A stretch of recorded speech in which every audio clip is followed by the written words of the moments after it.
সিমি, আমার প্রশ্ন, ইসলামে কেন নারীদেরকে তাদের স্বামীকে তালাক দেওয়ার অনুমতি দেয়া হয়নি? বোন প্রশ্ন করলেন যে কেন নারীদেরকে স্বামীকে তালাকের অনুমতি দেওয়া হয়নি। তালাক প্রসঙ্গে বলতে গেলে বোন, বিস্তৃতভাবে আপনি তালাককে 5 ক্যাটাগরিতে ভাগ করতে পারেন। একটা হচ্ছে স্বামী এবং স্ত্রীর পারস্পরিক সম্মতিতে, এটা প্রথম ক্যাটাগরি। দ্বিতীয় ক্যাটাগরি স্বামীর ইচ্ছায় একতরফাভাবে। তৃতীয় ক্যাটাগরি যদি নিকাহনামায় উল্লেখ করা হয়ে থাকে, একজন নারী যখন একজন পুরুষকে বিয়ে করেন তখন যদি তিনি চুক্তির মধ্যে এটা উল্লেখ করেন। কোরআনে কর্তৃত্ব পুরুষকে কেন দেওয়া হয়েছে এ ব্যাপারে আমি পরে আলোচনা করব। তবে নিকাহনামায় যেহেতু বিয়ে হচ্ছে একটা বৈবাহিক চুক্তি, একজন নারী যে কোনো শর্ত জুড়ে দিতে পারেন, এ ব্যাপারে নিষেধ নেই কোরআনে। এই শর্তও দিতে পারেন যে আমি চাই না আমার স্বামী দ্বিতীয় স্ত্রী গ্রহণ করুক, কেননা একজনের বেশি স্ত্রী গ্রহণ ইসলামে আবশ্যকীয় নয়। এতে রাজি থাকলে বিয়ে হবে, না হলে হবে না। মহিলা অন্য একজন পুরুষ, পুরুষ অন্য একজন নারী খুঁজে নেবে। নারী এই শর্ত দিতে পারেন যে যতদিন আমি জীবিত আছি ততদিন তুমি দ্বিতীয় স্ত্রী গ্রহণ করো, আমি চাই না সেটা। কিন্তু আপনি কোরআন পরিপন্থী কোনো শর্ত দিতে পারবেন না। আপনি আমার শর্ত দিতে পারবেন না যে আমি চাই না তুমি নামাজ আদায় করো, কারণ নামাজ আদায় করাটা হচ্ছে অবশ্যই কর্তব্য। আপনি এমন শর্ত দিতে পারেন না যে ঐচ্ছিক। অনুরূপভাবে নারী এমন শর্ত দিতে পারেন যে আমার একতরফা তালাক দেওয়ার এখতিয়ার থাকবে। একে বলে তালাকে তাবীজ অথবা ইসমা। তৃতীয় ক্যাটাগরি। চতুর্থ ক্যাটাগরি হচ্ছে তিনি শর্তের মধ্যে উল্লেখ করেন নাই, কিন্তু এখন তিনি তালাক চান। এক্ষেত্রে তিনি স্বামীকে তালাকের জন্য অনুরোধ করতে পারেন, আমি তোমার সঙ্গে থাকতে চাই না। স্বামীর কাছে তালাকের অনুরোধ জানালে একে বলে খোলা। এবং পঞ্চম ক্যাটাগরি, যদি স্বামী রাজি না হয়, স্বামী তার সঙ্গে দুর্ব্যবহার করে, সেক্ষেত্রে তিনি কাজীর কাছে যেতে পারেন, বিচারকের কাছে যেতে পারেন এবং তিনি নিকাহে ফাস্ক বা বিবাহ বাতিল করতে পারেন। স্বামী খারাপ ব্যবহার করলে, স্ত্রীর অধিকার না দিলে তিনি বিচারকের কাছে যেতে পারবেন, বিবাহ বাতিল করতে পারবেন। তাহলে একজন মহিলাও তালাক দিতে পারেন। তবে স্বাভাবিক পরিস্থিতিতে পুরুষদেরই এই ক্ষমতা দেওয়া হয়েছে। কেন? কারণ বিয়ের সময় যে ব্যক্তি ক্ষতিগ্রস্ত হয় তিনি পুরুষ, নারী নন। নারী লাভবান। যদি আপনি আমার কথা শুনে থাকেন, গত শনিবারে ইসলামে নারীর অধিকার, অধীনতা না সুরক্ষা এই ব্যাপারে আমি সেখানে বলেছি যে বিয়ের সময় নারীদের প্রাপ্তিযোগ ঘটে। কোরআনে বলা হয়েছে সূরা নিসা অধ্যায় 4 আয়াত নম্বর 4 যে নারীদেরকে দিয়ে দাও বিবাহের সময় বৈবাহিক পুরস্কার, মোহর। বিয়ের সময় স্বামী স্ত্রীকে দিয়ে থাকে নির্দিষ্ট পরিমাণ অর্থ মোহর। মোহর যে কোনো পরিমাণ হতে পারে। তাহলে ভাবুন, নারীর বিয়ের আগে এটা পুরুষের কর্তব্য, অর্থাৎ পিতা এবং ভাইয়ের কর্তব্য। বিয়ের পর এই দায়িত্ব তার স্বামীর, আর ছেলের তার অন্ন, বস্ত্র, বাসস্থান সহ সব আর্থিক বিষয়গুলো দেখা। যদি তালাক হয়ে যায় তাহলে তার দেখাশোনার দায়িত্ব হচ্ছে পিতামাতার। পিতামাতা না থাকলে সমাজের দায়িত্ব তার দেখাশোনা করা। সমাজ না করলে ইসলামী রাষ্ট্রের দায়িত্ব তার দেখভাল করা। তাই সে আর্থিক দিক থেকে নিরাপদ। যদি তালাক হয়ে যায়, পুরুষ তালাক দেয়, তো তার মোহর লস, কিন্তু নারীর প্রাপ্তি যোগ আছে। এখন তার বিয়ের সম্ভাবনা রয়েছে, আবার বিয়ে করলে সে নতুন মোহর পায়। আর পুরুষ যদি আরেকজন নারীকে বিয়ে করতে যায়, নতুন করে মোহর দিতে হবে। যদি পুরুষ কর্তৃক নারীকে দেওয়া হয়, তাহলে বিয়ের পর সে তালাক দিয়ে অর্থ উপার্জন করতে থাকবে। তাতে ক্ষতিগ্রস্ত কে? পুরুষ। সুতরাং সর্বশক্তিমান আল্লাহ অন্যভাবে পুরুষের মর্যাদা রক্ষা করে থাকেন। অন্যথায় ইসলামে পুরুষের অধিকার শীর্ষক লেকচার দিতে হবে। কারণ তালাক হলে পুরুষ নারীর চেয়ে আর্থিক ও অন্যান্য দিক দিয়ে বেশি ক্ষতিগ্রস্ত হয়। নারী নিরাপত্তা পায় পরিবার থেকে, সমাজ থেকে, রাষ্ট্রের কাছে। পুরুষ তা পায় না।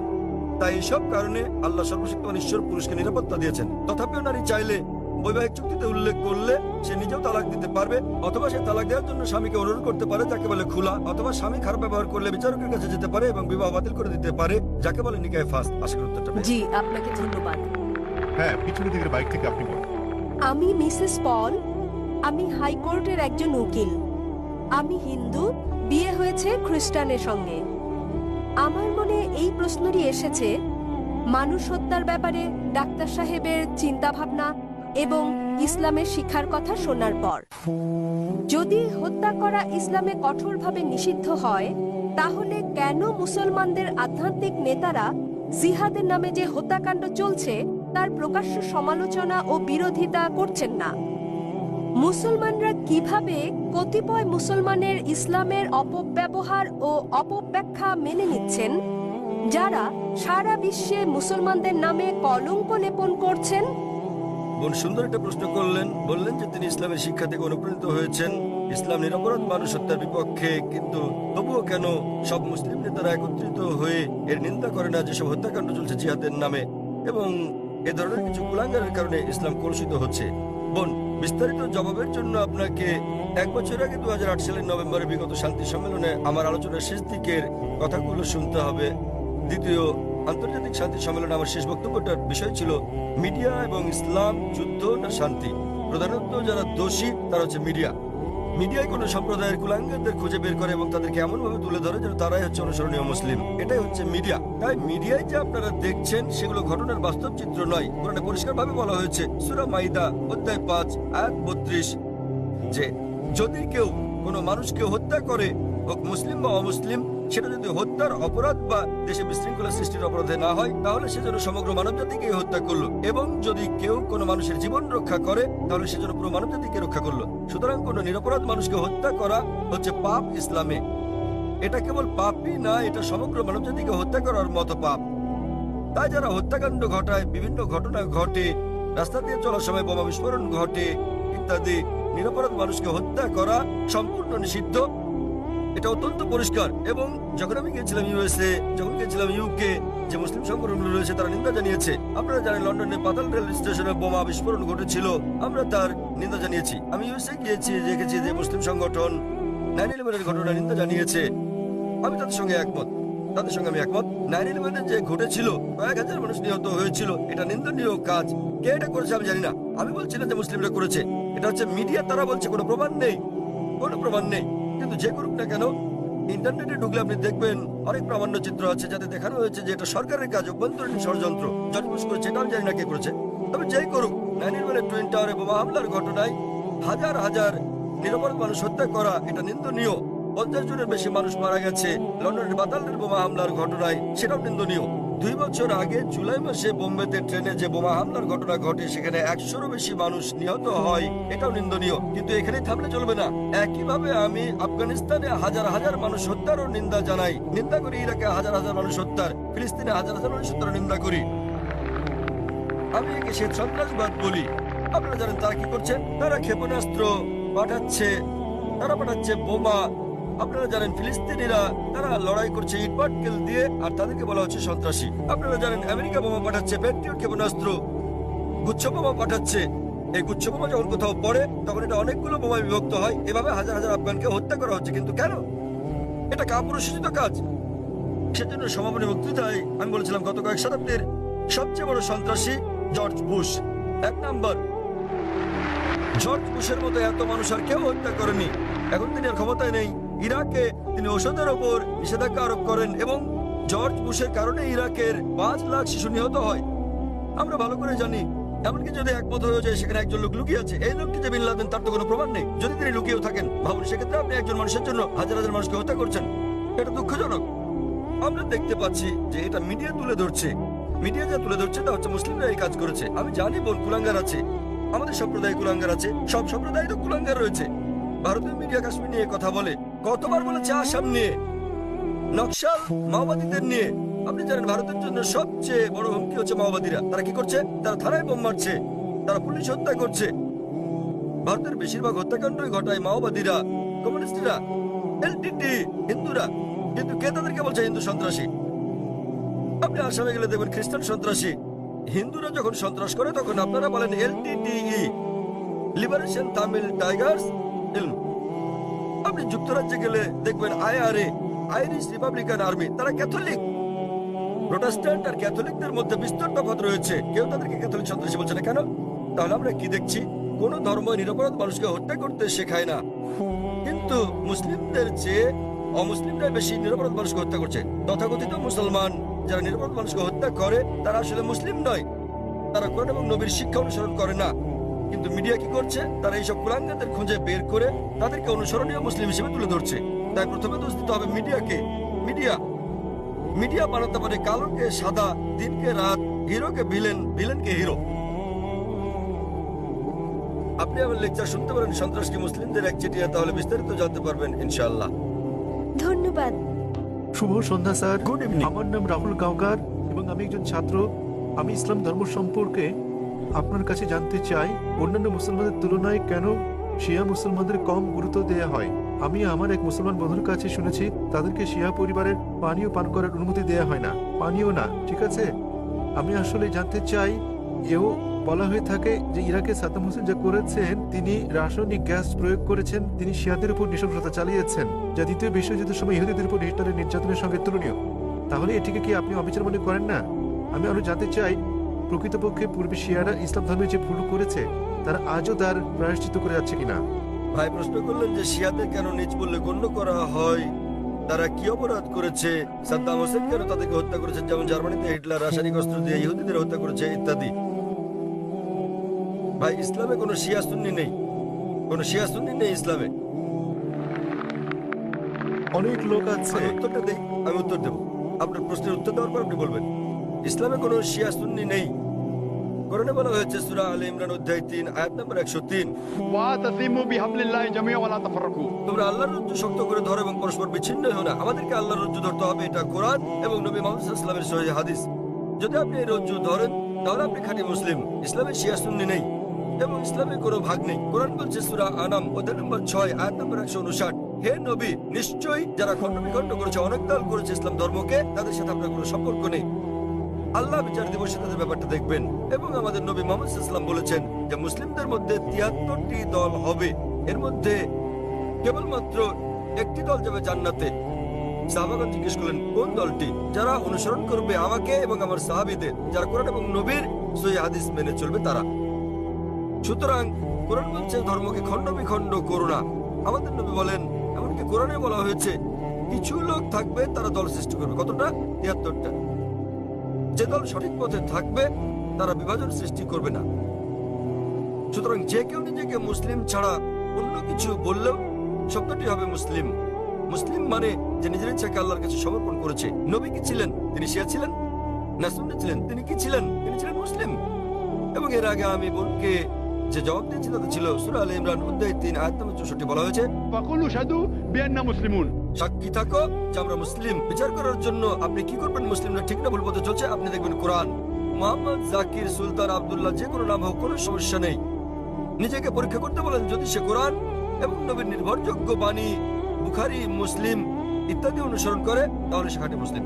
যদি সে নবীর প্রকৃত শিক্ষার বাইরে যায়, বুখারী, মুসলিম এবং অন্যান্য সহিহ হাদিসের বাইরে যায় এবং কোরআনের বিপক্ষে যায়, তাহলে সে প্রকৃত মুসলিম নয়। প্রকৃত মুসলিম হচ্ছে সে যে মেনে চলে কোরআন এবং নবী মুহাম্মদ সাল্লাল্লাহু আলাইহি সাল্লামের যথাযথ শিক্ষা। সুতরাং এটা জানার পর নিজেকে সে যাই বলুন না কেন, যদি না মেনে চলেন কোরআন এবং নবীর সব শিক্ষা হাদিস, তাহলে সে প্রকৃত মুসলিম নয়। আপনার প্রশ্নের দ্বিতীয় অংশ, সাদ্দাম হোসেন।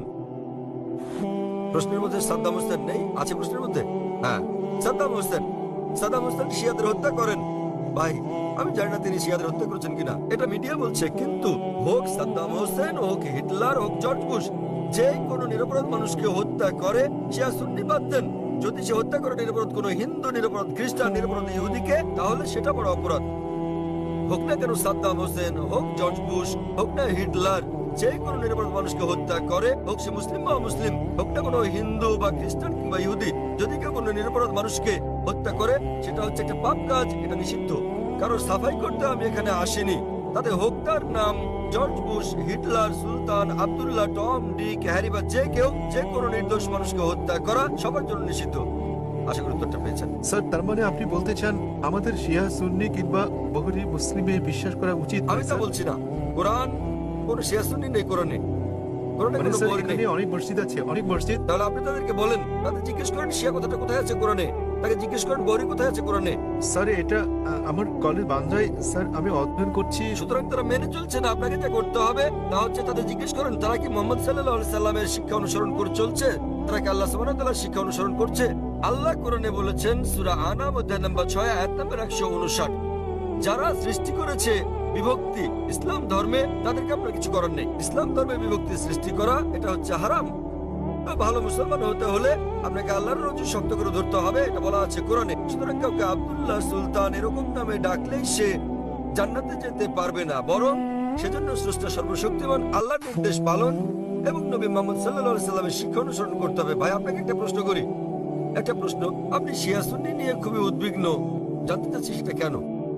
স্যার, অনেক কিছু আমার বন্ধুরা। না, আপনি কি ইসলাম কবুল করতে চান? তারপর কোন দলে যাবেন ভাবছেন? স্যার, আমি আমি জিজ্ঞেস করছি, জি আপনি কি ইসলাম কবুল করতে চান আর ভাবছেন শিয়া না সুন্নিতে যোগ দেবেন? তাই স্যার, না না, আমি ইসলাম কবুল করতে চাচ্ছেন না। স্যার, এখানে অনেক ধর্ম আছে, ইসলাম ধর্মের অনেক ভাগ আছে। কোনো বিভক্তি নেই ইসলামে। ইসলামে কেবল একটি শব্দ আছে মুসলিম। আপনাকে যে যাই বলুক, হ্যাঁ, হ্যাঁ। আপনাকে তারা বলেনি যে কোরআন বলেছে। আমি আপনাকে রেফারেন্স দিচ্ছি। লোকটি আমাকে বলেছে তিনি সুন্নি, তিনি আমাকে বলেন তাকে সুন্নি হতে দিন, শিয়া হতে দিন, বহরি হতে দিন, যে কোনোটা। তাকে বলেন কোরআন বলছে বিভক্তি সৃষ্টি করো না। অধ্যায় নম্বর 6 লিখে রাখুন আপনি। এর অর্থ অধ্যায় নম্বর 6। স্যার এর অর্থ এগুলো সব হতাশাজনক। তিনি কোরআন মেনে চলছেন না। কোরআন বলছে সূরা আনাম অধ্যায় 6 আয়াত নম্বর 159। আপনি নোট করে রাখুন যে ডক্টর জাকির নায়েক বলেছেন সূরা আনাম অধ্যায় 6 আয়াত 159 আছে বিভক্তি সৃষ্টি করো না তোমরা। আপনাকে যা করতে হবে, নিজেকে ঈশ্বরের কাছে সমর্পণ করতে হবে আপনার। এখন আমি জানতে চাই, আপনি কি নিজেকে ঈশ্বরের কাছে সমর্পণ করতে চান ভাই? হ্যাঁ ঈশ্বরের কাছে সমর্পণ করতে চান আপনি? স্যার, আমি ইসলামকে শ্রদ্ধা করি, আমি না, ইসলামে ঠিক বিশ্বাস আছে। করি। আপনি ইসলামকে শ্রদ্ধা করেন, আপনি কি এক ঈশ্বরে বিশ্বাস করেন? হ্যাঁ এক ঈশ্বরে বিশ্বাস করেন আপনি? হ্যাঁ, জি স্যার, আমি ঈশ্বরে বিশ্বাস মূর্তি করি। পূজা করা ঠিক নয়। হ্যাঁ হ্যাঁ, আপনি কি বিশ্বাস করেন ঈশ্বরের কোনো প্রতিমা নেই? ঈশ্বরের কোনো প্রতিমা নেই। আপনি কি তা বিশ্বাস করেন? আমি জানি না স্যার। আপনি কি প্রতিমা পূজায় বিশ্বাসী? হ্যাঁ হ্যাঁ, আপনি কি প্রতিমা পূজায় বিশ্বাস করেন? কি বললেন? প্রতিমা পূজা ঠিক না ভুল? মানে ঈশ্বর? না। আপনি কি বিশ্বাস করেন প্রতিমা পূজা করা ঠিক না ভুল? হ্যাঁ, এটা ঠিক না ভুল? এটি ঠিক স্যার। প্রতিমা পূজা করা, কিন্তু এটা তো বেদের বিপরীত। আপনাদের বেদ বলছে তোমরা এক ঈশ্বর ছাড়া কারো উপাসনা করবে না। এটা উল্লেখ আছে আপনাদের যজুর্বেদে অধ্যায় 32 অনুচ্ছেদ 3, শ্বেতার উপনিষদ অধ্যায় 4 অনুচ্ছেদ 19। न तस्य प्रतिमा अस्ति মহান ঈশ্বরের কোনো পুতুল নেই, কোনো আকৃতি নেই, কোনো ফটোগ্রাফ নেই, কোনো ছবি নেই, কোনো প্রতিমা নেই, কোনো ভাস্কর্য নেই, কোনো মূর্তি নেই। আমি আপনাকে জিজ্ঞেস করছি, যখন আপনাদের বেদ বলছে ঈশ্বরের কোনো আকৃতি নেই, কোনো মূর্তি নেই, কোনো প্রতিমা নেই, এরপরও কি আপনি প্রতিমা পূজা বিশ্বাস করেন? জি স্যার। শিয়া সুন্নি বাদ দেন, আপনাকে জিজ্ঞেস করছি, আপনি কি বেদ মানেন? স্যার অনুসরণ করছেন কি না?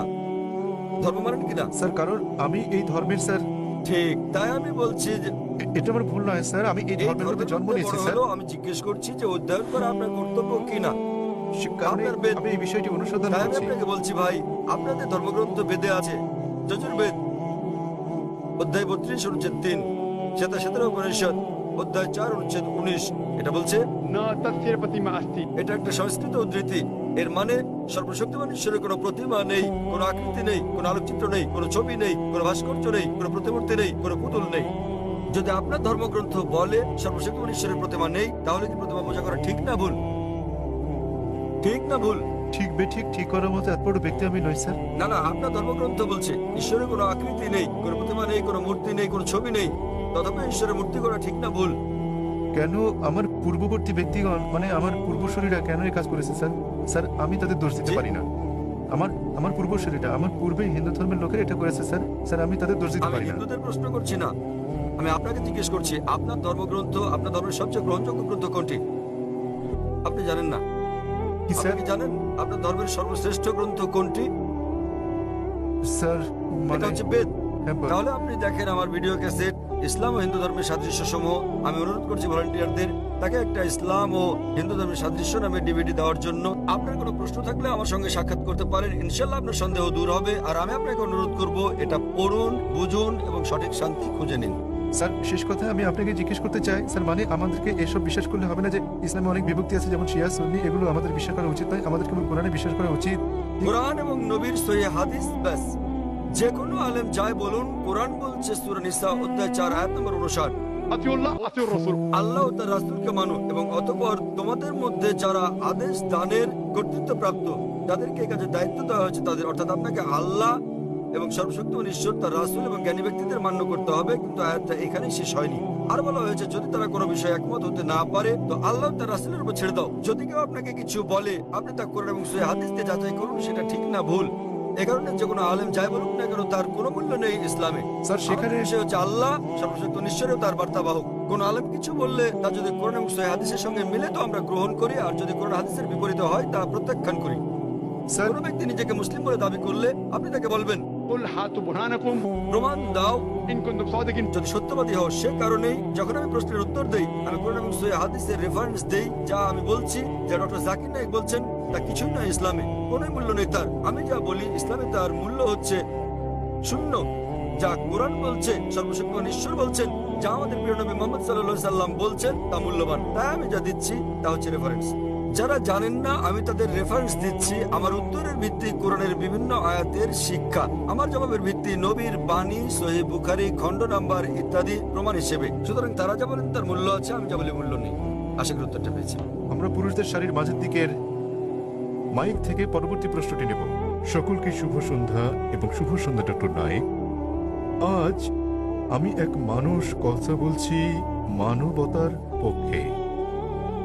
এখানে ডক্টর নাইক রয়েছে। আমরা আপনার নাম জানতে পারি দয়া করে? আমি চিরাগ, এবং দয়া করে আমার ধর্ম জিজ্ঞাসা করবেন না। ডক্টর নাইক, আপনি সম্ভবত মুসলিম পরিবারে জন্মগ্রহণ করেছেন, তাই আপনি মুসলমান, তাই আপনি সেটাই অনুমোদন করছেন। যদি আপনি হিন্দু পরিবারে জন্ম নিতেন তাহলে আজ আপনার হিন্দু ধর্ম হতে পারত। এক্ষেত্রে আমি মনে করি চরম জাতি কেন্দ্রিকতা থেকে আপনি ভাবছেন আপনার ধর্ম, সংস্কৃতি, বিশ্বাস ও ধারণা শ্রেষ্ঠ, তাই আপনি বলছেন যে শিখ অথবা আর্য সমাজ বা যে ধর্মেই প্রতিমা পূজা পরিত্যাগ করার কথা বলা হয়েছে সেটি আপনি সমর্থন করেছেন। আমার মতে একই জায়গায় ঘুরপাক না খেয়ে মানবতার ব্যাপক ধর্ম নিয়ে আমাদের আলোচনা করা উচিত। কোনো মন্তব্য কিংবা যুক্তি ভাই স্যার? খুব সুন্দর একটা প্রশ্ন করেছেন। তিনি বলেছেন মুসলিম পরিবারে জন্ম নেওয়ার কারণে আমি ইসলাম ধর্ম অনুমোদন করছি। হতে পারতো আমি যদি হিন্দু পরিবারে জন্ম নিতাম তাহলে হিন্দু ধর্মই পছন্দ করতাম আমি, এবং আমি শিখ ধর্ম ও আর্য সমাজকে সমর্থন করি কারণ আমার দৃষ্টিভঙ্গির সঙ্গে তাদের মিল আছে এবং এর আশেপাশে আমি বিচরণ করছি। বরং আমার আরো বৃহৎ পরিসরে কথা বলা উচিত ছিল। খুব ভালো প্রশ্ন হ্যাঁ, ভাই, আমি আপনার সাথে একমত। 19 বছর বয়স পর্যন্ত আমি মুসলমান ছিলাম কারণ আমার পিতা মুসলমান ছিলেন। বয়স 19 বছর হওয়ার পর আমি তুলনামূলক ধর্ম অধ্যয়ন করা শুরু করলাম। এখন আমি ব্যক্তিগত পছন্দে মুসলমান। আর বিশ্বাস করেন, যদি আপনি ইসলামের চেয়ে ভালো কোনো ধর্ম আমাকে দেখাতে পারেন তাহলে আজই আমি সেই ধর্ম গ্রহণ করতে প্রস্তুত আছি। আজই। স্যার, আমি মানবতার ধর্মের কথা বলছি। ভাই আমি বলবো জি জি আমি বলছি যদি কেউ ইসলামের চেয়ে ভালো কোনো ধর্ম তা যুক্তি দিয়ে, বৈজ্ঞানিক তথ্য দিয়ে প্রমাণ করতে পারেন তাহলে আমি গ্রহণ করতে প্রস্তুত আছি। আপনি বলছেন মানবতার কথা। কে মানবতার নামে গ্রন্থ রচনা করেছেন? মহাত্মা গান্ধী। কে লিখেছেন? আপনি জানেন একজন মুসলমান ভালো মুসলমান হতে পারবেন না যদি তিনি ভালো মানুষ না হন। সে কথা সব ধর্মেই বলে, ভাই, সব ভাই ধর্মে আমাকে বলে। শেষ করতে দিন। জি স্যার, আপনি এখানে আমার জবাব শোনার জন্য এসেছেন নাকি আপনার মত জানাতে এসেছেন? আমি একটি সুস্থ আলোচনা চাই এবং যৌক্তিক ভাই, সিদ্ধান্তে পৌঁছাতে চাই। এটা কোনো বিতর্ক প্রতিযোগিতা নয়। হ্যাঁ, একেবারে না। তাহলে আমার কখনো উত্তর বলিনি। শুনুন, উত্তর শোনার পর আপনি মন্তব্য করতে পারেন। ঠিক আছে, আমাকে শেষ করতে দিন। আপনি কথা যোগ করছেন, তার মানে আমার উত্তর আপনি শুনছেন। চালিয়ে যান। শুনুন মনোযোগ দিয়ে। জি, আপনার মনের মধ্যে মহাভারতের কাহিনী চলছে, কি করে শুনবেন? দয়া করে যখন চালিয়ে যান। আপনি আপনার প্রশ্নের সময় কি আমি আপনাকে বাধা দিয়েছিলাম? দয়া করে চালিয়ে যান। আমি কি বাধা দিয়েছি? আপনি বাধা দেননি, দয়া করে চালিয়ে যান। সবকিছু লেখা আছে, প্রশ্ন করতে আসছেন। আমি কিভাবে আমি বলেছি। আমি জবাব দিচ্ছি, শুনুন। হ্যাঁ, তাতে এটা আমার কি? জবাব। তাহলে কেন আপনি মন্তব্য করছেন? দয়া করে বলুন স্যার, দয়া করে বোঝার চেষ্টা করুন। আমাকে আপনার উত্তর বলুন। আমার উত্তর শুনলে আপনি বুঝতে পারবেন, অন্যথায় লাখ লাখ মানুষ বুঝলেও আপনি একই প্রশ্নই করে যাবেন। আমি একজন চিকিৎসক। এক ব্যক্তি একা দুটো বিষয়ের প্রতি মনোযোগ দিতে পারে না। উত্তর শুনুন, উত্তর দেওয়া হলে আর সমস্যা থাকবে না। তাহলে আপনাকে বুঝতে হবে আপনি মানবতার কথা বলছেন। আপনি প্রথমে বলেছেন আমার ধর্ম জানতে চাইবেন না, পরে আপনি বলছেন আমি মানবতার পক্ষে। সর্বপ্রথম আপনি আপনার দৃষ্টিভঙ্গি শনাক্ত করতে লজ্জিত, তারপর আপনি মানবতার কথা বলছেন। আমি আপনার কাছে জানতে চাই মানবতা নামের বইটি কে লিখেছেন? এরকম কোনো বই আছে কি? মানবতার কোনো দিক নির্দেশনা আছে? আমি আপনাকে বলছি ভালো মানুষ না হয়ে একজন মুসলমান ভালো মুসলমান হতেই পারে না।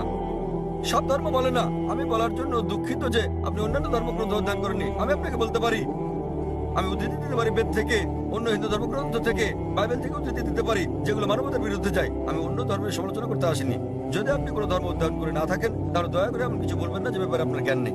কোরআনে বলা হয়েছে فاسألوا أهل الذكر إن كنتم لا تعلمون। সূরা নাহল অধ্যায় 16 আয়াত নম্বর 43, সূরা আম্বিয়া অধ্যায় 21 আয়াত নম্বর 7।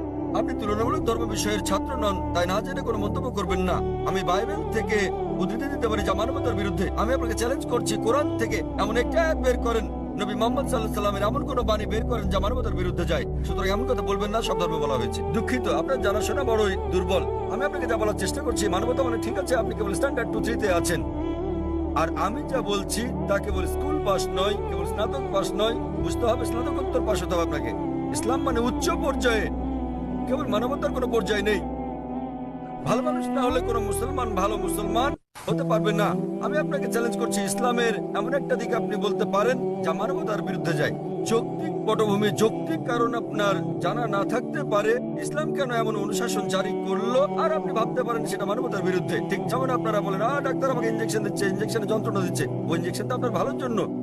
আপনারা বলেন ডাক্তার আমার পেট কেটে ফেলেছেন, তিনি তো পেট কেটেছেন আপনাকে জীবন বাঁচানোর জন্য। সুতরাং ডাক্তার যা জানেন আপনি তা জানেন না। যদি আমার জন্য দুটো পছন্দ থাকে, স্ট্যান্ডার্ড 2 কিংবা 3 পাস করা অথবা স্নাতকোত্তর কোর্স করা, সেক্ষেত্রে আমি স্নাতকোত্তর কোর্সই করবো। কেন মাত্র স্ট্যান্ডার্ড 2 3? মানবতা ভালো, কিন্তু ইসলাম তার চেয়ে অনেক বেশি ভালো। আপনার প্রশ্নের ব্যাপারে বলতে গেলে, আমি মুসলিম পরিবারে জন্ম নিয়েছি বলে আমি ইসলামকে অনুমোদন করছি। আমি আপনাকে বলছি, আপনাকে চ্যালেঞ্জ করছি, যদি কেউ আমাকে প্রমাণ দিতে পারে অন্য যে কোনো ধর্ম, আমি প্রধান ধর্মগুলোর বেশিরভাগই অধ্যয়ন করেছি এবং আমার মনে হয় ইসলাম সবচেয়ে যুক্তিগ্রাহ্য, মানুষের সবচেয়ে সেরা ধর্ম, মানবতার। এটাই একমাত্র ধর্ম যাতে মানবতার জন্য সমাধান রয়েছে। আল্লাহ বলেন সূরা আলে ইমরান অধ্যায় নম্বর 3 আয়াত নম্বর 19, إن الدين عند الله الإسلام। সর্বশক্তিমান ঈশ্বরের কাছে একমাত্র গ্রহণযোগ্য ধর্ম ইসলাম। আর আপনার জানার জন্য বলছি, আপনার যুক্তি অত্যন্ত নাজুক। আপনি কি জানেন আমাদের 30 জনেরও বেশি আলেমের মধ্যে যারা বিশ্বের বিভিন্ন দেশের নাগরিক, তাদের 10 জনেরও বেশি মুসলিম পরিবারে জন্মগ্রহণ করেননি? আপনি কি তা জানেন? আমি এটা উত্তর জানতে চাই আপনার কাছে, আপনি কি জানেন এই মঞ্চে বক্তৃতা দানকারী 30 জনের মধ্যে 10 জনেরও বেশি মুসলিম হিসেবে জন্মগ্রহণ করেননি? আপনি জানেন? হ্যাঁ, আমি হতে পারি আমি আপনাকে জিজ্ঞেস করছি, আপনি কি তা জানেন? না, আমি হ্যাঁ তা অথবা জানি না না। বলেন। তাহলে আপনার পুরো যুক্তি তো অসার। বিশ্বের বিভিন্ন দেশের 30 জন বক্তার মধ্যে 10 জনের বেশি আমেরিকান, 4-5 জন কানাডার, কয়েকজন ইউকের, মালয়েশিয়ার আছেন, সৌদি আরবের, সংযুক্ত আরব আমিরাতের, সোমালিয়ার এবং সুদানের বক্তা রয়েছেন এবং এদের মধ্যে 10 জনেরও বেশির জন্ম অমুসলিম পরিবারে। তারা বেড়ে ওঠার পর কেউ কিশোর বয়সে গ্রহণ করেছেন ইসলাম, কেউ 20-এর কোঠায় গ্রহণ করেছেন ইসলাম, কেউ বা 30-এর কোঠায় গ্রহণ করেছেন। আর আল্লাহ তাদের হেদায়েত দান করেন, তারা নিজেদের পছন্দে মুসলিম হয়েছেন। সুতরাং আপনার যুক্তি, মুসলিম পরিবারে জন্মগ্রহণের কারণে আমি ইসলাম পছন্দ করি, এসব লোক জন্মগ্রহণ করেননি মুসলিম পরিবারে, তারা খ্রিস্টান পরিবারে জন্মেছেন, তারা অমুসলিম পরিবারে জন্ম নিয়েছেন, তারা ইসলাম পছন্দ করেছেন। কেন? কারণ তারা অধ্যয়ন করেছেন, তারা অন্যান্য ধর্ম অধ্যয়ন করেছেন এবং বুঝতে পেরেছেন ইসলাম জীবনের শ্রেষ্ঠ পন্থা। আমি আপনাকে অনুরোধ করছি, আপনি মানবতা সম্পর্কে পড়েন, ইসলাম সম্পর্কে জানেন এবং বের করতে চেষ্টা করেন ইসলামের কোন বিষয়টা মানবতার বিরুদ্ধে যায়। তাহলে আপনি জানতে পারবেন সবচেয়ে ভালো ধর্ম। আমি আপনার ধর্ম সম্পর্কে জিজ্ঞেস করছি না, আমি আপনাকে সর্বোত্তম ধর্মটা গ্রহণ করতে বলছি। এবং জীবনের সর্বোত্তম পথ, মানবতার একমাত্র সমাধান হচ্ছে ইসলাম। ধন্যবাদ। হ্যাঁ বোন, পেছনের দিকে। আসসালামু আলাইকুম। আমার দুটি প্রশ্ন আছে। প্রথমটি হচ্ছে, মুসলমান মেয়েরা ইসলাম ধর্ম অনুসরণ করে কেন অমুসলিমদের বিয়ে করতে পারে না? আমার আরো একটি প্রশ্ন আছে, ইসলামে এটা সিদ্ধ যে একজন পুরুষ 4 বার বিয়ে করতে পারেন। দ্বিতীয় বিয়ের ক্ষেত্রে প্রথম স্ত্রীকে কি জানাতে হয়, নাকি না জানিয়েই দ্বিতীয় বিয়ে করা যায়? বন্ধুটা প্রশ্ন করলেন, তিনি প্রশ্ন করলেন, প্রথম প্রশ্নটা হচ্ছে তার জানা মতে ইসলামে এটা আবশ্যক যে দ্বিতীয় স্ত্রী গ্রহণের আগে প্রথম স্ত্রীর অনুমতি নিতে হয়। এবং তার প্রথম প্রশ্নটা হচ্ছে যে ইসলামে কেন একজন পুরুষ অমুসলিম কোনো মেয়েকে বিয়ে করতে পারে না। আপনার প্রথম দুঃখিত, প্রশ্নটি এরকম যে মুসলিম পরিবারে জন্মগ্রহণকারী একটি মেয়ে কোনো অমুসলিমকে বিয়ে করে ইসলাম ধর্ম অনুসরণ করতে পারে কিনা। মুসলিম পরিবারে জন্মগ্রহণকারী কোনো মেয়ে কেন অমুসলিম পুরুষদের বিয়ে করে ইসলাম ধর্ম অনুসরণ করতে পারে না? কারণটা হচ্ছে এটা আমাদের স্রষ্টা আল্লাহ সুবহানাহু ওয়া তাআলার নির্দেশের বিপরীত। আল্লাহ বলেছেন পবিত্র কোরআনে সূরা বাকারা অধ্যায় নম্বর 2 আয়াত নম্বর 221 যে তোমরা মুশরিককে বিয়ে করো না যতক্ষণ না সে ঈমান আনে, মূর্তি পূজারীকে বিয়ে করো না, অবিশ্বাসীকে বিয়ে করো না যতক্ষণ না সে ঈমান আনে। এমনকি যারা ঈমান এনেছে তারা যদি কৃতদাস হয়, যারা ঈমান আনেনি তাদের চেয়ে ওই ঈমানদার অনেক অনেক ভালো। যদিও ওই মুশরিক মানুষ, ওই অমুসলিম তোমাদের মুগ্ধ করে, তবুও মানে এমনকি যদি সে বিশ্বের সেরা সুন্দর পুরুষ হয়, সবচেয়ে ধনী ব্যক্তি হয়, আর সে যদি অমুসলিম হয় তার চেয়ে একজন মুসলিম পুরুষ, সে কালো কুৎসিত কৃতদাস হলেও অনেক অনেক বেশি ভালো। একইভাবে তার বলা হয়েছে যে একজন পুরুষ কোনো নারী ঈমান না আনা পর্যন্ত তাকে বিয়ে করবে না। একজন মুসলিম নারী যদি কৃতদাস হয় তবুও সে ওই মোহনীয় অমুসলিম নারী অপেক্ষা অনেক ভালো। আর যৌক্তিক কারণটা হচ্ছে বোন যে কোনো গাড়ি বা কোনো বাহনের একটি চাকা যদি হয় বাইসাইকেলের আর অপর চাকাটি হয় ট্রাকের, তাহলে কি সেটা চলবে? স্বাভাবিক চলবে না। 4টি চাকার সবকটি সমান হতে হবে। এবং আপনি আরো জানতে চেয়েছেন অমুসলিমকে বিয়ে করে মুসলিম মেয়ে কি ভালো মুসলিম হতে পারবে? কারণটা হচ্ছে যে ইসলাম ধর্মে আমরা চাই আমাদের স্বামী কিংবা স্ত্রী, আমাদের জীবন সঙ্গীরা তারাও জান্নাতে যাক। এখন স্ত্রী জান্নাতে যাওয়ার পথ খুঁজে পেল, স্বর্গে যাওয়ার পথ খুঁজে পেল এবং সে ইসলাম ধর্ম অনুসরণ করে জান্নাত পেল। তাকে অনুসরণ করতে হবে কোরআন এবং সহিহ হাদিস। এখন ভাবুন তো, যখন স্ত্রী জানতে পারলো যে সে জান্নাতে যাচ্ছে এবং তার স্বামী যিনি প্রতিমা পূজা করছেন, যিনি ইসলাম ধর্ম বিশ্বাস করেন না, তিনি যাচ্ছেন দোজখে। পরকালের জীবনের তুলনায় বোন এই জীবন খুবই ছোট জীবন। এই জীবনে বোন আপনি হয়তো স্বামীর সঙ্গে 20 বছর, 30 বছর, 40 বছর, 50 বছর কাটাবেন। 60 বছর। পরকালের জীবন হলো অনন্ত জীবন। তাহলে সেই মহিলা তো স্বার্থপর। একজন ভালো মুসলিম বা ভালো মুসলিমা, একজন ভালো মুসলমান পুরুষ কিংবা নারী চাইবেন তার জীবন সঙ্গী, তার স্বামী কিংবা স্ত্রীও জান্নাতে যাক। সুতরাং এটাই কারণ, এজন্যই স্বামী এবং স্ত্রী দুজনেরই মুসলমান হওয়া জরুরি। আপনার দ্বিতীয় প্রশ্নের ব্যাপারে বলি, মুসলিম পুরুষের দ্বিতীয় স্ত্রী গ্রহণের আগে প্রথম স্ত্রীর অনুমতি নেয়ার বাধ্যবাধকতা আছে কিনা? নিকাহনামায় উল্লেখ না থাকলে এটা আবশ্যকীয় নয়। যদি নিকাহনামায় উল্লেখ থাকে, বিয়ের চুক্তিতে উল্লেখ থাকে, যদি স্ত্রী বলে থাকেন যে আমি জীবিত থাকা পর্যন্ত তুমি দ্বিতীয় স্ত্রী গ্রহণ করবে না, তখন এটা আবশ্যকীয়। যদি নিকাহনামায় না থাকে এটা, তাহলে আবশ্যকীয় নয়। তবে অন্তত তাকে অবহিত করতে হবে। কেন? দ্বিতীয় স্ত্রী গ্রহণের নিয়মের এটা একটা অংশ বলতে পারেন। কোরআনে বলা হয়েছে সূরা নিসা অধ্যায় 4 আয়াত নম্বর 3, তোমাদের পছন্দের নারীদের বিয়ে করো 2, 3 বা 4 জনকে, তবে সুবিচার করতে না পারলে একজনকে।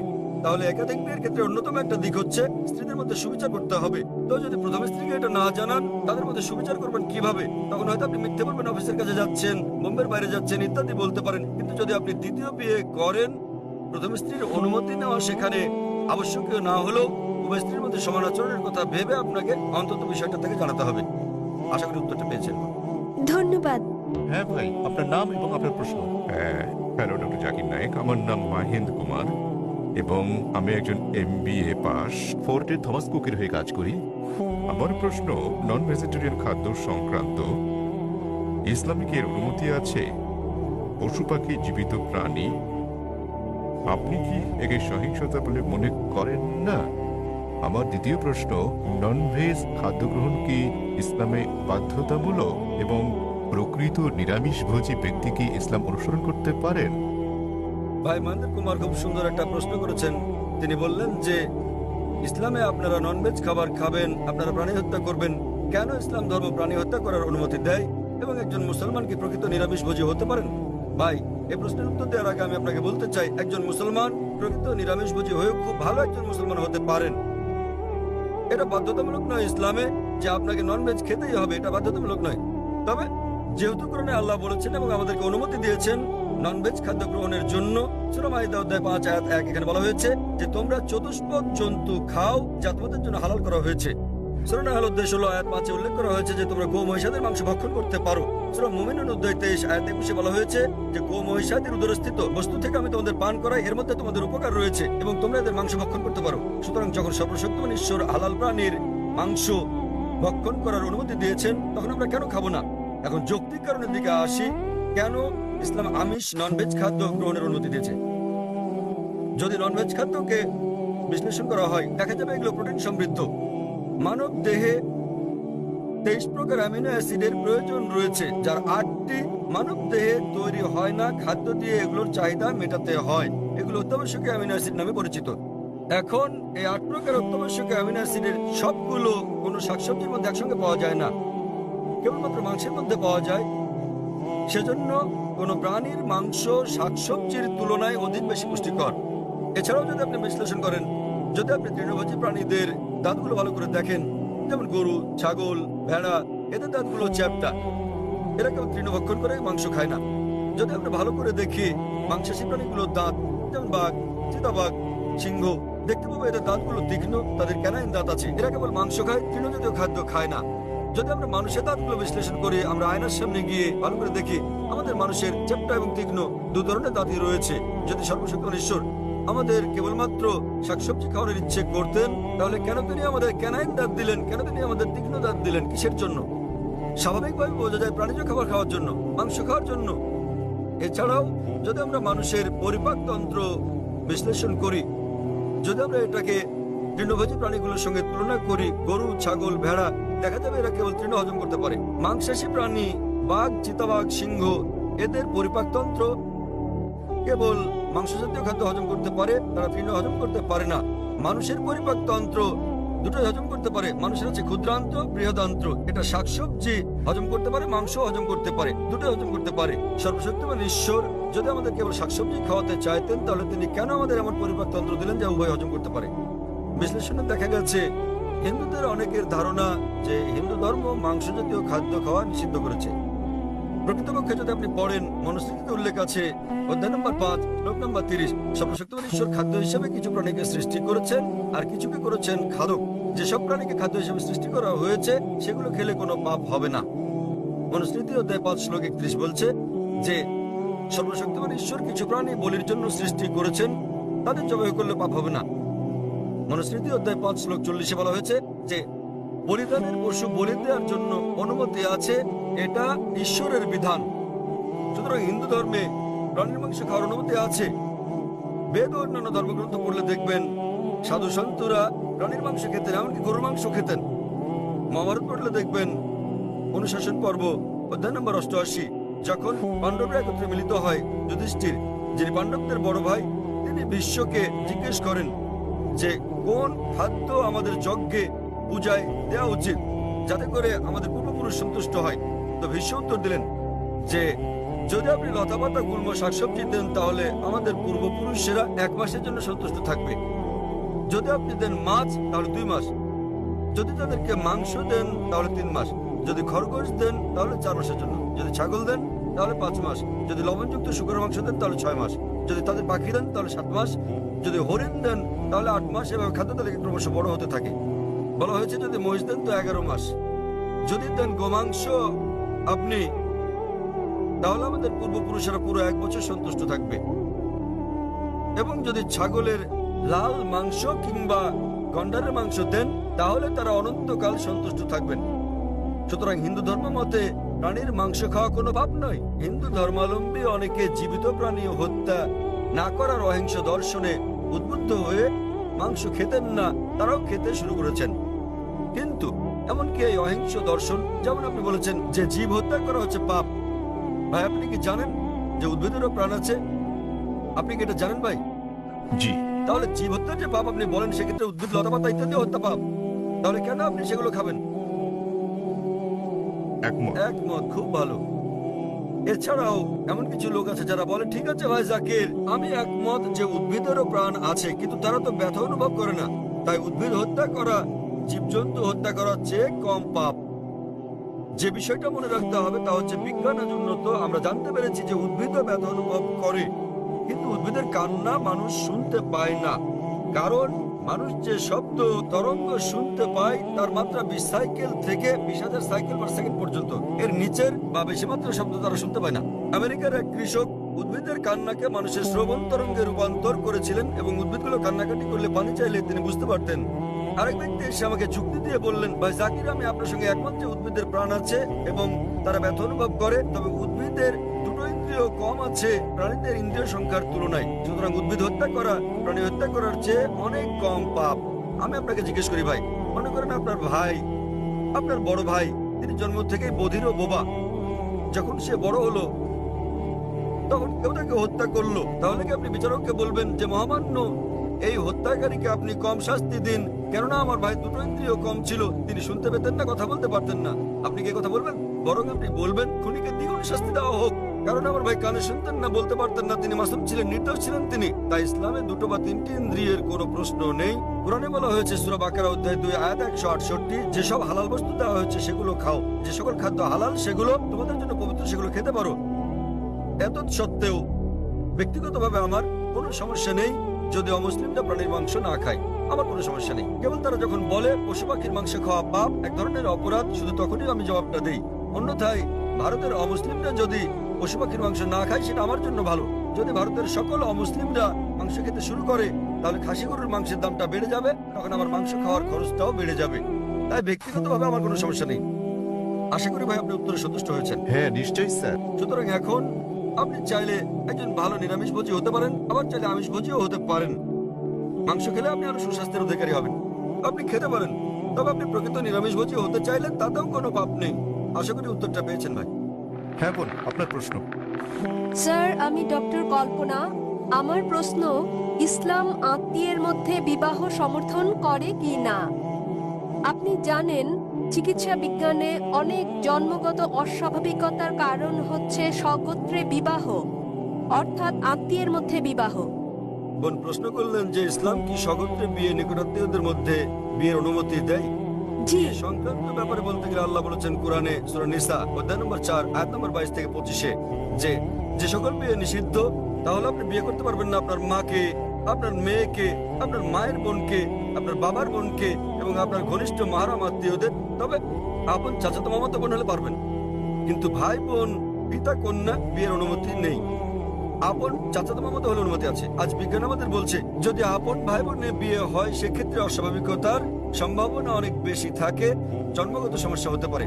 সুতরাং সরাসরি ভাই বোন, পিতা কন্যা, মা আর ছেলে, পিতাপক্ষের চাচা, আপন চাচা, বাবার বোন ইত্যাদির মধ্যে বিয়ে হলে অস্বাভাবিকতার সম্ভাবনা খুবই বেশি থাকে। তাই ইসলাম এসব বিয়ে নিষেধ করেছে। কিন্তু আপন চাচাতো মামাতো হলে অনুমতি আছে, ইসলাম এটার অনুমতি দিয়েছে। আর বিজ্ঞানে যেমন বলছে এমনকি চাচাতো মামাতো ফুফাতো ভাই বোনের ক্ষেত্রে এর সম্ভাবনা আছে, তবে খুবই কম। জন্মগত সমস্যা হতে পারে যদি দুই ব্যক্তি, পুরুষ মহিলা অপরিচিত হয়, তারা যদি পরস্পরের আগে থেকে আত্মীয় নাও হয় তবুও জন্মগত সমস্যা হতে পারে। তাহলে বোঝা যাচ্ছে জন্মগত সমস্যা কেবল আত্মীয়ের মধ্যেই হয় না, তবে সমস্যা অত্যাধিক বেশি থাকে সরাসরি আপন ভাই বোন, বাবা অথবা মা, আপন চাচা হলে। আপন চাচাতো মামাতো ফুফাতো ভাই বোনের মধ্যে সম্ভাবনা কিছুটা বেশি অপরিচিতের তুলনায়, তবে পার্থক্যটা খুবই ক্ষীণ। তবে আহমদ শাকরের মতো এরকম একটা হাদিস আছে যে হাদিসে প্রিয় নবী বলেছেন যে অব্যাহতভাবে বংশানুক্রমে আপন চাচাতো মামাতো ফুফাতো ভাই বোনের মধ্যে বিয়ে করো না। তাই বংশানুক্রমে আপন আত্মীয়দের মাধ্যমে অব্যাহত রাখলে সমস্যা হতে পারে। অন্যথায় এমনকি মেডিকেল সায়েন্স বলছে বংশানুক্রমিক না হলে সমস্যা নেই, তবে যদি আপন কাজিনদের মধ্যে বিয়ে অব্যাহত রাখা হয়, যেমন ধরেন কাজিন আবারও কাজিন আবারও কাজিন, তাহলে সম্ভাবনা কিছুটা বাড়ে। এমনিতে সাধারণভাবে কোনো সমস্যা নেই। আশা করি বোন উত্তরটা পেয়েছি। আপনাকে ধন্যবাদ। হ্যাঁ ভাই, 1 নম্বর ভাই। আসসালামু আলাইকুম জাকির ভাই। আমার স্যার নাসির স্যার গুরু আমাকে আপনার সঙ্গে পরিচয় করিয়ে দিয়েছিলেন। তিনি পেশায় একজন শিক্ষক। আমি প্রথমবার আপনার বক্তৃতা শুনেছিলাম আজাদ ময়দানে, এবং বিষয় ছিল হিন্দু ধর্ম ইসলামের সাদৃশ্য সমূহ। আমার নাম দীপেন শেঠ এবং আমি একটি কনস্ট্রাকশন কোম্পানিতে কাজ করি। আমার সহকর্মীদের সঙ্গে বিভিন্ন বিষয়ে যুক্তিতর্ক হয়েছে, আমরা বিভিন্ন বিষয়ে আলোচনা করেছি। এবং প্রশ্ন হচ্ছে, মোগল আমলে তারা হিন্দু ধর্মগ্রন্থ রদবদল করেছে এবং সে কারণেই ধর্মগ্রন্থে কিছু কিছু রেফারেন্স ও এই জাতীয় কিছু জিনিস দেখা যায়। এটা কি অত্যুক্তিমূলক না বাস্তবসম্মত? দয়া করে এ ব্যাপারে কিছু আলোকপাত করুন। ধন্যবাদ। ভাই খুব সুন্দর একটা প্রশ্ন করলেন যে মোগলরা যখন ভারতবর্ষে আসে তারা হিন্দু ধর্মগ্রন্থে কিছু রদবদল করে, এটা কি অতিকথামূলক না বাস্তব? আমি যতদূর অধ্যয়ন করে জেনেছি এটা একটা কল্পকাহিনী। এমন কিছু বিষয় আছে যা হিন্দুরা বলে যে ধর্মগ্রন্থে এসেছে। উদাহরণস্বরূপ হিন্দু শব্দটা কোনো হিন্দু ধর্মগ্রন্থে ছিল না আরবরা ভারতে আসার আগে। হিন্দু প্রকৃতপক্ষে একটা ভৌগোলিক সংজ্ঞা। হিন্দু শব্দটা প্রথমে আরবরা ব্যবহার করে, যখন তারা ভারতবর্ষে আসে তখন তারা বলতো হিন্দি হিন্দি। এমনকি বর্তমানেও আমি যখন সৌদি আরবে যাই তারা আমাকে বলে হিন্দি হিন্দি এসেছেন, আমি একজন হিন্দি। হিন্দি মানে এটা একটা ভৌগোলিক সংজ্ঞা সিন্ধু উপত্যকায় বসবাসকারী জনগণের। এটা কোনো ধর্মীয় সংজ্ঞা নয়। সে কারণে জওহরলাল নেহরু বলেছেন হিন্দু শব্দটি আগে দেখা যায়নি হিন্দু ধর্মগ্রন্থে আরবরা ভারতবর্ষে আসার আগ পর্যন্ত। তবে প্রশ্নানুসারে মোগলরা হিন্দু ধর্মগ্রন্থে রদবদল করেছে। 1 নম্বর পয়েন্ট, এ ব্যাপারে আমি যতদূর জেনেছি মোগলরা হিন্দু ধর্মগ্রন্থে রদবদল করেনি। ঠিক, এখন যদি আমি আপনার সঙ্গে একমত হই যে মোগলরা হিন্দু ধর্মগ্রন্থে পরিবর্তন করেছে, তাহলে সেটা বাদ দিয়ে দেন, তাই তো করা উচিত নাকি? তা আপনি যদি একমত হন যে ধর্মগ্রন্থ পরিবর্তিত হয়েছে, তাহলে সেগুলো এখন ত্যাগ করুন। আপনারা কি পরিবর্তিত ধর্ম মানতে চান? বরং সেটা মেনে চলুন যেটা পরিবর্তিত হয়নি, এই কোরআন। তাহলে যদি আমি আপনার যুক্তির সঙ্গে একমত হই যে মোগলরা ধর্মগ্রন্থে পরিবর্তন করছে, সেগুলো ত্যাগ করুন। ধরুন আপনার কাছে 2 গ্লাস পানি আছে, 1 গ্লাস বিশুদ্ধ, অন্য গ্লাসে কেউ 1 ফোঁটা নর্দমার পানি মিশিয়ে দিল আপনার সামনেই। মেশানোর পর তো আর আলাদা করতে পারবেন না সেটা। সে পানি আপনি পান করবেন না। কেন? আপনি দেখতে পাচ্ছেন না। তবে যেহেতু আপনি দেখলেন ময়লা কালো রঙের ফোঁটা গ্লাসের পানিতে পড়লো, এখন আর আলাদা করতে পারবেন না, সেটাকে আপনি পান করবেন? এই গ্লাসের পানি আপনি পান করবেন? এখন যখন আমি দেখেছি তখন আর ভালো, কারণ আপনি যুক্তি পারেন। তাহলে যদি আপনার সঙ্গে আমি একমত হই যে মোগলরা হিন্দু ধর্মগ্রন্থ রদবদল করেনি, বাদ দেন সেটা, নির্ভেজাল ধর্মগ্রন্থ নেন, কোরআন। যদি আপনি বলেন হিন্দু ধর্মগ্রন্থ সমূহ পরিমার্জিত হয়নি, হিন্দু ধর্মগ্রন্থ বলছে, আপনাকে মানতে হবে কোরআন, নবী মুহাম্মদ সাল্লাল্লাহু আলাইহি ওয়াসাল্লামকে অনুসরণ করতে হবে। যদি তারা পরিমার্জন করে থাকে তাহলে সেটা বাদ দিয়ে কোরআন মেনে চলুন। আর যদি তারা পরিমার্জন না করে থাকে, সেক্ষেত্রে এই ধর্মগ্রন্থে বলা হয়েছে আপনাকে এক ঈশ্বরে বিশ্বাস করতে হবে। আমি যার উদ্ধৃতি দিয়েছি, তাছাড়াও ধর্মগ্রন্থে আরো বলা হয়েছে আপনাকে শেষ ও চূড়ান্ত বার্তাবাহক নবী মুহাম্মদ সাল্লাল্লাহু আলাইহি ওয়াসাল্লামকে অনুসরণ করতে হবে।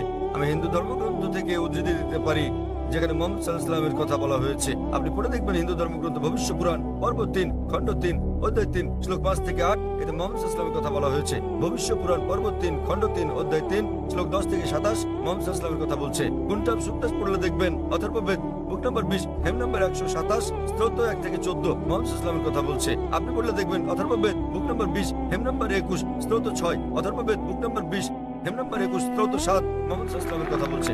ঋগ্বেদ বুক নম্বর 1 হেম নম্বর 53 স্তোত্র 9 মোহাম্মদ সাল্লাল্লাহু আলাইহি ওয়াসাল্লামের কথা বলা হয়েছে।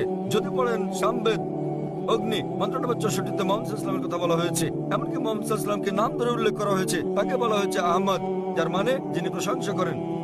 দেখুন সামবেদ উত্তরচিক মন্ত্র নম্বর 1500, সামবেদ ইন্দ্র অধ্যায় নম্বর 2 মন্ত্র নম্বর 152, যজুর্বেদ অধ্যায় নম্বর 31 স্তোত্র 18, ঋগ্বেদ বুক নম্বর 8 হেম নম্বর 6 মন্ত্র নম্বর 10, অথর্ববেদ বুক নম্বর 8 হেম নম্বর 5 মন্ত্র নম্বর 16, অথর্ববেদ বুক নম্বর 20 হেম নম্বর 126 মন্ত্র নম্বর 14। এমনকি তাকে উল্লেখ করা হয়েছে মোহাম্মদ নামে। তাকে বলা হয়েছে নরসংসা। নরসংসা মানে নর মানে মানুষ, সংসা মানে প্রশংসা, যিনি প্রশংসার যোগ্য, প্রশংসিত। আপনি নরসংসা শব্দকে আরবি করলে সেটা হবে মোহাম্মদ। তাকে নরসংসা হিসেবে মোহাম্মদ নামে উল্লেখ করা হয়েছে অনেক জায়গায়। ঋগ্বেদ বুক নম্বর 1 হেম নম্বর 13 মন্ত্র নম্বর 3, ঋগ্বেদ বুক নম্বর 1 হেম নম্বর 18 মন্ত্র নম্বর 9, ঋগ্বেদ বুক নম্বর 1 হেম নম্বর 106 মন্ত্র নম্বর 4, ঋগ্বেদ বুক নম্বর 1 হেম নম্বর 142 মন্ত্র নম্বর 3, ঋগ্বেদ বুক নম্বর 2 হেম নম্বর 3 মন্ত্র নম্বর 2, ঋগ্বেদ বুক নম্বর 5 হেম নম্বর 5 মন্ত্র নম্বর 2, ঋগ্বেদ বুক নম্বর 7 হেম নম্বর 2 মন্ত্র নম্বর 2, ঋগ্বেদ বুক নম্বর 10 হেম নম্বর 182 মন্ত্র নম্বর 2, যজুর্বেদ অধ্যায় 20 স্তোত্র 37, যজুর্বেদ অধ্যায় 21 স্তোত্র 31, যজুর্বেদ অধ্যায় 21 স্তোত্র 55, যজুর্বেদ অধ্যায় 20 স্তোত্র 37, যজুর্বেদ অধ্যায় 20 স্তোত্র 57, যজুর্বেদ অধ্যায় 28 স্তোত্র 2, যজুর্বেদ অধ্যায় 28 স্তোত্র 19, যজুর্বেদ অধ্যায় 28 স্তোত্র 42। আমি শুধুমাত্র হিন্দু ধর্মগ্রন্থে উল্লেখিত মোহাম্মদ সাল্লাল্লাহু আলাইহি ওয়াসাল্লামের আরো রেফারেন্স উল্লেখ করতে পারি। তাহলে আপনাদের ধর্মগ্রন্থ বলছে যে ঈশ্বর একজন, তোমরা কেবল তার উপাসনা করো এবং তোমাদেরকে অনুসরণ করতে হবে সর্বশেষ পয়গম্বরকে। এমনকি আপনাদের হিন্দু ধর্মগ্রন্থে বলা হয়েছে কল্কি অবতার, যা সর্বশেষ ও চূড়ান্ত নবী মুহাম্মদ সাল্লাল্লাহু আলাইহি সাল্লাম সম্পর্কে বলছে। বলা হয়েছে তার মায়ের নাম হবে সুমতি অর্থাৎ আমিনা, যা মুহাম্মদ সাল্লাল্লাহু আলাইহি সাল্লামের মায়ের নাম। হিন্দু ধর্মগ্রন্থে বলা হয়েছে তার পিতার নাম হবে বিষ্ণু ইয়াস মানে ঈশ্বরের গোলাম অর্থাৎ আব্দুল্লাহ, যা মুহাম্মদ সাল্লাল্লাহু আলাইহি সাল্লামের পিতার নাম। এতে বলা হয়েছে তিনি জন্মগ্রহণ করবেন সাম্বালায়, শান্তির স্থান অর্থাৎ মক্কায়। তিনি জন্মগ্রহণ করবেন মক্কার গোত্রপ্রধানের ঘরে। আর আমরা জানি তিনি জন্মগ্রহণ করেন কুরাইশ বংশে। তার 4 জন সঙ্গী থাকবে অর্থাৎ সাহাবীদের কথা বলা হয়েছে। আমি এরকম অনেক বলে যেতে পারবো এই কল্কি অবতার সম্পর্কে। তিনি আসবেন, তিনি হবেন সর্বশেষ পয়গম্বর নবী মুহাম্মদ সাল্লাল্লাহু আলাইহি সাল্লাম। আমি আপনার কাছে জানতে চাই ভাই, আপনি কি এক ঈশ্বরে বিশ্বাস করেন? হ্যাঁ। আপনি কি বিশ্বাস করেন যে প্রতিমা পূজা বলতে কিছু নেই? হ্যাঁ, আমি প্রতিমা পুজো বিশ্বাস করি না আজাদ ময়দানে আপনার বক্তৃতা শোনার পর থেকে। মাশাআল্লাহ। সুতরাং আপনি জানেন ওইসব ব্যাপারে আমার ধারণা স্পষ্ট এবং অনেক সময় ধরে আমি আপনার বক্তব্য শুনেছি, তাতে আমার মনে প্রশ্ন জেগেছে, আমি তার উত্তর জানতে চেয়েছি, তাই সেটা শুনতে তাহলে চাইছি। আপনি বিশ্বাস করেন যে নবী মুহাম্মদ সর্বশেষ ও চূড়ান্ত পয়গম্বর? হ্যাঁ, আমি লা ইলাহা ইল্লাল্লাহু মুহাম্মাদুর রাসূলুল্লাহ বিশ্বাস করি। মাশাআল্লাহ, হ্যাঁ, মাশাআল্লাহ, আমার ধারণা অনেক স্পষ্ট এবং মাশাআল্লাহ। আল্লাহ আপনাকে পুরস্কৃত করুন। আমি আপনাকে ধন্যবাদ জানাই অন্তর থেকে। আপনি ভালো কাজ করছেন, আমাদের মতো সব মানুষের ভুল ধারণা দূর করে মাশাআল্লাহ, দিচ্ছেন। আল্লাহ আপনাকে পুরস্কৃত করুন। এবং ইসলামে যে নিজের ইচ্ছাকে আল্লাহর কাছে সমর্পণ করে সেই মুসলিম। যদি আপনি নিজের ইচ্ছাকে সমর্পণ ঠিক করেন একদম আল্লাহর ঠিক কাছে, স্যার। আপনার বক্তব্যে বাধা দেওয়ার জন্য দুঃখিত। তবে যখন লোকেরা আমাকে প্রশ্ন করে কি আপনার ধর্ম কি, এবং আপনি জানেন আমি গুজরাটি ভাষায় কথা বলি, যখন তারা আমায় জিজ্ঞেস করে আমার ধর্ম কি, যখন আমি আপনার বক্তব্য শুনলাম, আপনি জানেন মুসলমানের সংজ্ঞা হচ্ছে যে ব্যক্তি আল্লাহ সুবহানাহু ওয়া তাআলার কাছে আত্মসমর্পণ করে, এবং সেই কারণে আমি তাদেরকে বলি আপনি জানেন আমি একজন মুসলমান। শুনে তারা আল্লাহ আপনাকে দুঃখ পায় বলে পুরস্কার মনে হয়। আমি গুজরাটি ভাষায় কথা বলি, তাই তারা কষ্ট পায়। আমি ভালো করে জানি, আপনি জানেন আমি মুসলিম অথবা সেরকম কিছু, কিংবা আপনি জানেন আমি মুসলমান পটভূমির পরিবার থেকে এসেছি, তাই আমি যেমন পরিবারে জন্ম নিয়েছি আমি তেমন, তথাপি আমি জানি কোনটি ঠিক এবং আমি অধ্যয়ন করছি, এবং আমি আপনাকে বলছি আমি যা জানি ক্ষুদ্র পরিসরে তা প্রচার করি যতটা আমি পারি। ধন্যবাদ স্যার। ধন্যবাদ ভাই। আমি সত্যিকারেই আপনার প্রশংসা করি এবং আল্লাহ আপনাকে জান্নাত দান করুন। আপনার যে কোনো জিজ্ঞাসা, যে কোনো প্রশ্ন থাকলে আমাদের সঙ্গে যোগাযোগ করলে খুশি হব। ধন্যবাদ। আপনাকে অনেক ধন্যবাদ। ধন্যবাদ। আমরা পুরুষদের শারীরিক মাঝের দিক থেকে পরবর্তী প্রশ্নটি নিতে পারি। আমাদের আর একটি বা দুটি প্রশ্ন নেওয়ার সময় আছে। আসসালামু আলাইকুম স্যার, আমার নাম অজয় বৈষ্ণব। আমি আপনার ক্যাটারিং এ ভিআইপি লাউঞ্জে কাজ করি। আমার প্রশ্নটি আমার পরিবার ও সবার জন্য। সকল গ্রন্থে লেখা হয়েছে ঈশ্বর একই রকম ও ঈশ্বর একজন। তাহলে যখন আমি আপনাকে বলি আসসালামু আলাইকুম, তখন আপনি আমায় বলতে পারেন হারি ওম কিংবা হারি ওম শান্তি। আসসালামু আলাইকুম মানে আপনার উপর শান্তি বর্ষিত হোক, এবং ওম শান্তি মানেও আপনার উপর শান্তি বর্ষিত হোক। তাহলে কেন আপনি ওম শান্তি বলতে পারছেন না? ভাই প্রশ্ন করলেন যে আমরা বলি আসসালামু আলাইকুম মানে আপনার উপর শান্তি বর্ষিত হোক, ওম শান্তি মানে আপনার উপর শান্তি বর্ষিত হোক। শান্তিতে কোনো সমস্যা নেই, সমস্যা হচ্ছে ওম। সমস্যা কি স্যার? এই ওম হিন্দুরা ভাবে ওম মানে ঈশ্বর। ওম শান্তিতে কোনো সমস্যা নেই, যদি ভাষান্তর করেন আসসালামু আলাইকুম, আপ্পে শান্তি হোক, কোনো সমস্যা নেই। শান্তি সমস্যা নেই, পিস কোনো সমস্যা নয়, সালাম কোনো সমস্যা নয়, সমস্যাটা হচ্ছে ওম। আমাদের বুঝতে হবে যে আমরা বলি আপনার উপর শান্তি বর্ষিত হোক, আমরা সেজন্য আল্লাহকে অনুরোধ করছি। ওম অপর একটা ধারণা, এক্ষেত্রে মানুষের বিভিন্ন রকম ধারণা রয়েছে। তাই আপনি যদি বলেন আপনার উপর শান্তি বর্ষিত হোক, তাতে কোনো সমস্যা নেই, কিন্তু যখনই আপনি বলেন ওম, তখন জনমনে একটা নেতিবাচক চিত্র চলে আসে। ওম কথাটি হিন্দু ধর্মের, এটা কোনো দেবতার ব্যাপারে কিছু হতে পারে, কোনো মূর্তি আছে, সে কারণেই সমস্যাটা। ভিন্ন দিকে না গিয়ে স্পষ্ট করে বলা ভালো। তাই কেবল শান্তি বলায় কোনো সমস্যা নেই। আরবিতে আমরা বলি আসসালামু আলাইকুম, আপনার উপর শান্তি বর্ষিত হোক, বাংলায় কিংবা আপ্পে শান্তি হোক। যখনই আপনি শান্তির সঙ্গে ওম যোগ করেন, তখন বোঝে আপনার স্রষ্টা ছাড়া অন্য কেউ সেটা দেবেন, সেখানেই সমস্যা। আমি আশা করি আপনার উপর শান্তি রয়েছে ভাই। হ্যাঁ স্যার, আশা আপনাকে করি আপনি ধন্যবাদ। শান্তিতে বসবাস করেন। স্যার, জি স্যার, ধন্যবাদ ভাই। বিদায়। ভাই ও বোনেরা, দয়া করে অপেক্ষা করুন, ডক্টর জাকির পরবর্তী প্রশ্নের জবাব দেওয়ার পর আমরা দোয়া করব। হ্যাঁ ভাই, আমার নাম কৈলাস, আমি একজন নাস্তিক। আমার প্রশ্ন, কেন মুসলমানরা বিশ্বাস করে যে যিশু পিতা ছাড়া জন্ম নিয়েছেন, যেখানে কোরআনে বলা হয়েছে যে আল্লাহ বলেছেন তিনি স্বর্গমর্তের স্রষ্টা, কি করে সঙ্গী ছাড়া তার পুত্র জন্ম নিল? ভাই প্রশ্ন করলেন যে মুসলিমরা বিশ্বাস করে যে যীশুখ্রিস্ট তার উপর শান্তি বর্ষিত হোক জন্মগ্রহণ করেন পিতা ছাড়াই, কিন্তু কোরআনে বলা হয়েছে কি করে সর্বশক্তিমান ঈশ্বর স্ত্রী ছাড়াই পুত্র লাভ করলেন। ঈসা আলাইহিসসালামের বিস্ময় কোরআন বলছে সূরা আলে ইমরান অধ্যায় 3 আয়াত নম্বর 47, যখন মরিয়ম আলাইহিসসালাম বলেন মাদার মেরি, কি করে আমার একটি পুত্র সন্তান হবে যখন কোনো পুরুষ আমাকে স্পর্শ করেন, তখন উত্তর দেন ফেরেশতা জিবরাইল, فإذا قضى أمرا فإنما يكون فيكون। যখন আল্লাহ কোনো কিছু করার ইচ্ছা করেন তখন তিনি বলেন হওয়ার অমনি হয়ে যায়। একই রকম কথা সূরা আলে ইমরান অধ্যায় 3 আয়াত নম্বর 59 আল্লাহ বলেছেন, إن مثل عيسى عند الله كمثل آدم خلق من تراب ثم قال له كن فيكون। আল্লাহর নিকট যিশুর দৃষ্টান্ত হচ্ছে আদমের মতো, তাকে কাদামাটি দিয়ে তৈরি করার পর বলেছিলেন হয়ে যাও এবং হয়ে গেল। তাহলে আমরা যে বুঝলাম তা হলো সর্বশক্তিমান ঈশ্বরের স্বাভাবিক নিয়মে প্রকৃতিগতভাবে মানুষ পিতামাতার মাধ্যমে জন্ম নেয়, তবে আল্লাহর ক্ষমতা আছে যে তিনি বিনা পিতায় সৃষ্টি করতে পারেন।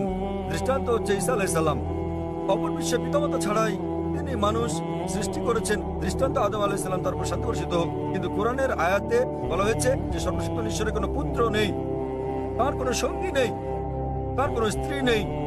এছাড়া কোরআনে আরো বলা হয়েছে যে যদি আল্লাহ সন্তান গ্রহণ করতেন তাহলে বলুন আমি প্রথম তার সামনে মাথা নত করতাম। এর অর্থ এই নয় যে আল্লাহর পুত্র আছে। এখানে বলা হয়েছে আল্লাহর সন্তান গ্রহণের প্রশ্নই আসে না, কারণ সন্তান গ্রহণ জৈবিক ক্রিয়া, এটা নিম্ন স্তরের প্রাণীর যৌন ক্রিয়া। আর এ কারণেই আল্লাহ সন্তান গ্রহণ করবেন না। আল্লাহর কোনো স্ত্রীরও প্রয়োজন নেই, স্ত্রীর প্রয়োজন আমাদের মানুষের। যৌন ক্রিয়া নিম্ন শ্রেণীর প্রাণীর ক্ষেত্রে প্রযোজ্য। সুতরাং কোরআনের এই সবায়াত অনুযায়ী যদি আল্লাহর পুত্রের প্রয়োজন হতো তাহলে আমি প্রথম তার সামনে মাথা নত করতাম। বলা হয়েছে আল্লাহর কোনো পুত্র থাকতে পারে না, আল্লাহর কোনো স্ত্রীও প্রয়োজন নেই। তাই কোরআনের এই সবায়াতে বোঝানোর চেষ্টা করা হয়েছে আল্লাহর স্ত্রী আছে, পুত্র আছে, এসব বলে আল্লাহকে হেয় করো না। পরম দয়ালু আল্লাহর সন্তান কিংবা স্ত্রী থাকা তার মর্যাদার বিপরীত। ওয়া আখিরু দাওয়ানা আলহামদুলিল্লাহি রাব্বিল আলামিন।